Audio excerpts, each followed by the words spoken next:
At this point in history, virtually every human on this planet is enslaved whether they know it or not. This is not the crude and primitive slavery of ancient times. It does not rely on whips and shackles to keep the oppressed in their place. These tools have been rendered obsolete by much more sophisticated methods. That most of the enslaved are unaware of their condition and would in fact argue fiercely that they are free is a testament to the effectiveness of these invisible chains. You've heard the expression money makes the world go round. There's truth in that. Money is the prime motive for human labor and modern civilization. If you want food, shelter and clothing, you must have money. And unless you are part of the tiny minority who have more money than they could ever spend in their lifetime, then you must work, beg or steal for that money. That's why you get up in the morning to go to work even if you hate your job. And that's why the specter of unemployment is more terrifying for most people than the prospect of spending 50 years of their life performing menial tasks within the confines of a fluorescent-lit cubicle. Of course, in Western countries some are fortunate enough to have pulled away from the brink and do not live in fear that their basic needs will be met, at least for now. Yet they keep spinning the hamster wheel. Why? Because money and the bling it ties have become symbols of status and prestige.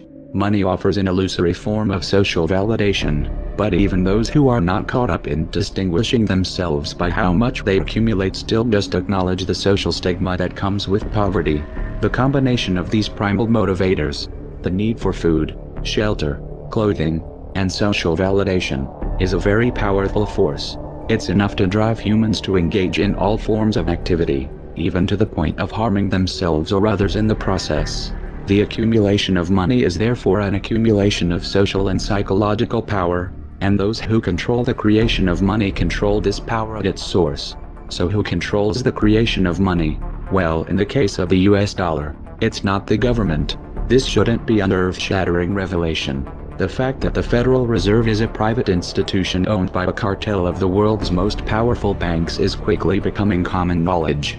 Even the mainstream media doesn't deny it at this point. However, the full extent of what this means is only clear when you understand how the banking system really works, and unfortunately this is something we aren't taught in school.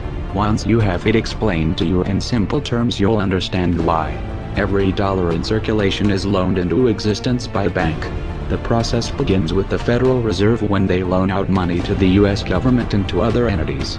You've probably heard this talked about before, especially in regards to the interest rate on these loans, which the Federal Reserve raises and lowers depending on economic conditions. But what is never talked about in the mainstream is the fact that the Fed isn't actually loaning out money that they have. They are merely typing those dollars into existence on a computer. You may be inclined to believe that this money is based on some physical backing like gold, but you would be mistaken.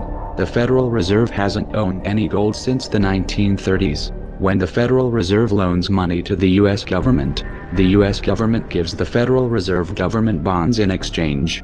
These bonds are simply written promises to pay back the money that was loaned to them with interest through taxation. So to be clear here, the government is taking out a loan from a bank that is creating the money out of thin air, and they're expecting you, the taxpayer, to cover that loan.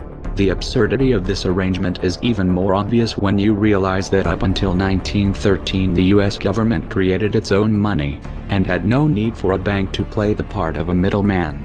That new money loaned out by the Federal Reserve enters circulation through banks, accumulates in banks, and in the end the banks end up holding all of the cards, but not necessarily for the reasons you may imagine. Contrary to popular belief, the majority of money in circulation isn't actually created by the Federal Reserve, but rather by the ordinary banks that businesses and individuals use for their checking, savings, and mortgages. How is this possible? Well, like the Federal Reserve, ordinary banks are allowed to loan out money they don't have. There are of course restrictions. Banks are only allowed to loan 10 times the amount that they actually have. So if Wells Fargo has $1,000, they can loan you $10,000, and they expect you to pay back that $10,000 plus interest. This is called fractional reserve banking. 75% of all money in circulation is created in this manner. Now, as bad as this may seem, it's really only the tip of the iceberg. Most banks structure payment plans so that for many years you are paying almost nothing but interest and only start paying down the principal gradually. The result of this strategy is that in most cases you pay far more in interest when you purchase a house than the house itself is worth. So here's the real question. If all money is created through loans, where does the money come from to pay for the interest? Let's say we reset the system to zero, loan $1,000 into existence and charge 7% interest. We now have $1,000 in the system, but we owe $1,000 plus interest, and that's more. The money to pay the interest doesn't exist, never has, never will. This would be obvious if there were only one loan being issued to one person in this manner. But when performed on a global scale, the reality is hidden, and is transformed into a game of musical chairs where the person ending up without a seat faces bankruptcy and financial ruin. The interest ensures that there is always more debt than money in circulation. Because every dollar in existence is tied to a debt, this creates an unseen force that draws those dollars back to the banks. Like gravity attracts a physical object to Earth. The catch here is that it is the work of the people that moves that money. Every hour that you work to pay back a loan or to keep the government from throwing you in jail over income taxes is an hour worked for the banks. The total receipts from personal income taxes just barely covers the interest on the national debt, and even the principal on that debt all ends up back in the hands of the banks. Once you understand that the money that the banks loans out isn't actually an asset, but is in fact a piece of legal fiction, it should be clear that you are working for these banks for free. This is a cleverly disguised form of slavery. If you manage to maintain your monthly payments, then you are a successful slave, and you are allowed to keep the material comforts that come with that status. But if for some reason you fail to make your monthly payments, then the bank or the IRS comes, takes your house, your car, and anything else you have of value. If somehow, even with this enormous financial advantage, the banks still manage to get themselves into trouble, you, the taxpayer, will be forced to bail them out. No matter what the banks win. To say the game is rigged is an understatement. You might be inclined to think that if you live outside the United States and don't use dollars, then this situation has no bearing on your life. But you would be wrong. The dollar is both a world reserve currency and the only currency in which oil is sold on the global markets. This is often referred to as the petrodollar status. This means that wherever you live, whether your country is an oil exporter or an oil importer, you are affected. If your country is an oil importer, you are affected by the fact that in order to keep your country running, you have to acquire dollars. To acquire those dollars, you have to send goods and services to the United States or to someone else who did. You too are a slave to the bankers. Likewise, if your country is an oil exporter, you are affected by the fact that you send your oil to the US in exchange for this debt-based money. You are exchanging something of real and tangible value for digits on a screen.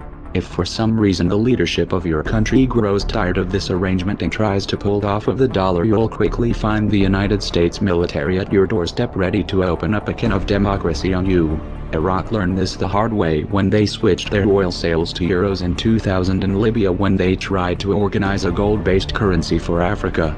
Debt-based money is a masterpiece of social engineering, the ultimate tool of the ruling elite. And yet in reality the whole thing is nothing more than a construct of belief.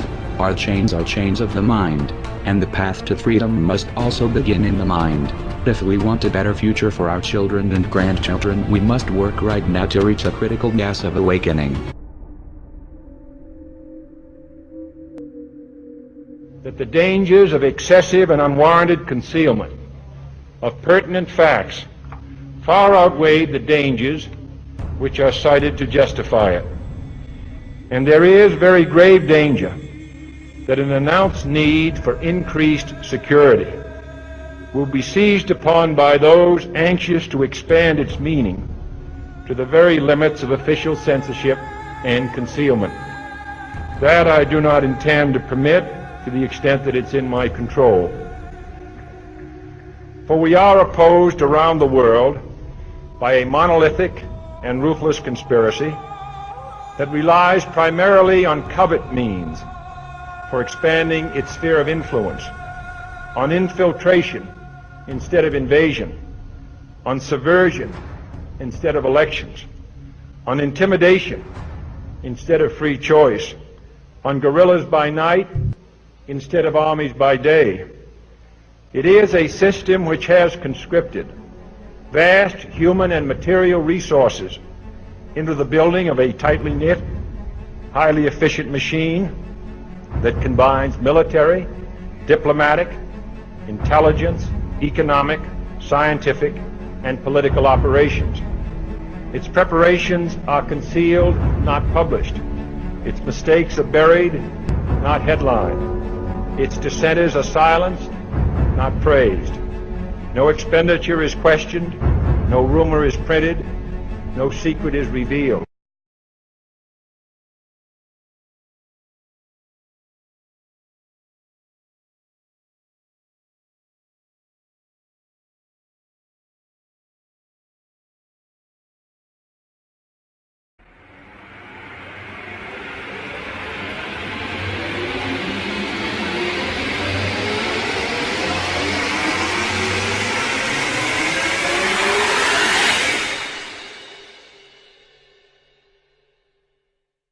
We would like to take a few minutes of your time to inform you about the United States government's plan to murder over 120 million citizens.